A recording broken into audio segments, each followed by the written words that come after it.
And after 9/11, Muslims across the United States spoke out against discrimination and racism they felt was directed toward them. But Islam has actually been attracting more and more Americans every day. RT's Priya Sridhar went to a mosque just outside of Washington, D.C. and found out why so many Americans have converted to their religion. Listen. It's the call to prayer, and it's answered by more than 1 billion Muslims all over the world, including Caitlin Billings, a 22-year-old American who was raised Christian. I converted last year, the 1st of Ramadan. My mother, she was afraid that I was going to marry someone who would beat me. She was crying a lot.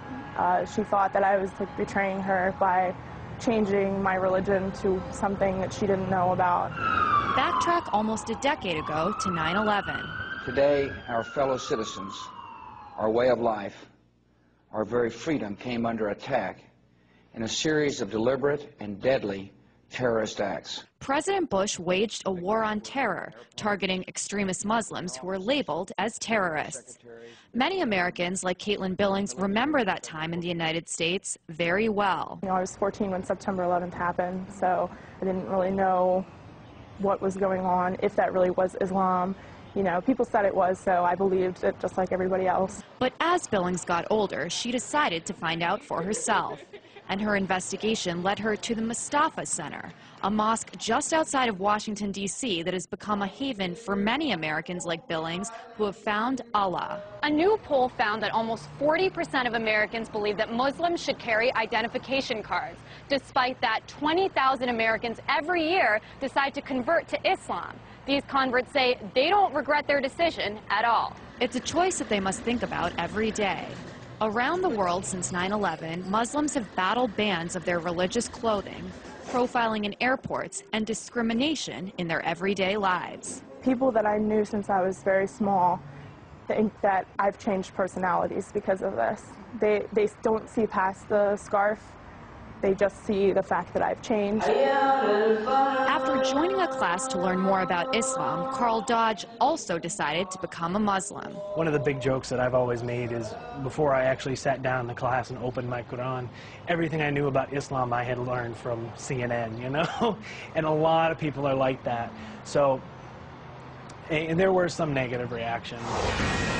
And when it comes to the mainstream media, the depiction of converts can be somewhat extreme. That Pakistani officials have arrested Adam Gaddan. This is the American-born spokesman for Al-Qaeda. Fox's working. First, there was John Walker Lind, the Californian who converted, joined the Taliban, and ended up fighting with them in Afghanistan. And then more recently, it was Jihad Jain, the blonde-haired, blue-eyed convert who allegedly recruited people to wage violent jihad. And for many American Muslims like Dodge and Billings, the portrayal of converts is disturbing. It does upset me a little bit because there's a lot of preconceptions people have, and until I actually took the time to open a Quran and see what was written, that was my only impression of Islam, is what I had seen on TV. And in the United States, they say a culture of Islamophobia just doesn't make sense. It's a right to practice your religion. That's what this country was founded on. Not only, is it supposed to be that way here, this country was founded on those principles. That's, people that started this country were fleeing religious persecution. I just had somebody ask me the other day, so are you against America now? And it's like, okay, I'm a U.S. veteran as well. I served in the U.S. Navy. And so I do believe in this country. I volunteered to defend this country. I volunteered to, stand up for what the Constitution says. No matter what unfolds around her, Billings says she's proud to be a Muslim. If no one in the world wants to talk to me and be my friend, I still don't regret it. I am completely happy right now. Happier than I've ever been in my entire life. A happiness that might not make sense to those around her. Priya Sridhar, RT, Annandale, Virginia.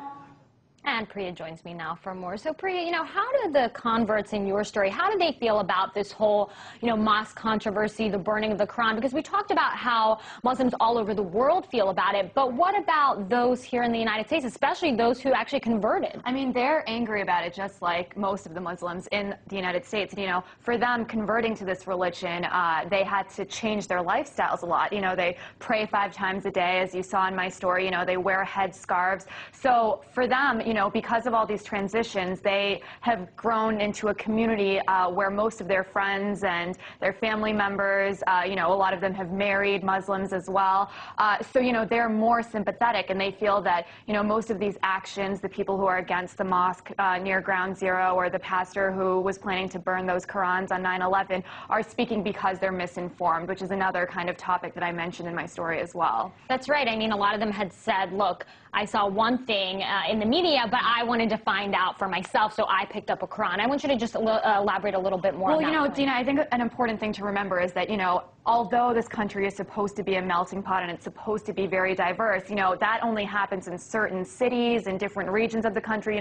There are places in America where people literally have never met a Muslim person before, so their only kind of perceptions are shaped by the media and what they see on TV. It's just like the way people on the other side of the world have certain impressions of America because of what they see on TV. So for them, all they saw was these wars in the Middle East, these very extremist Muslim terrorist groups, and then, what the American media said about converts wasn't helpful as well. You saw Jihad Jain, you saw Adam Gadon. So their point is that there are very ordinary people who convert to Islam simply because they found this religion that they believe can give them hope and, what everyone finds in whatever religion they have. And so they wish that there was more coverage of that kind of conversion as well. Definitely an interesting story. RT's Priya Sridhar there.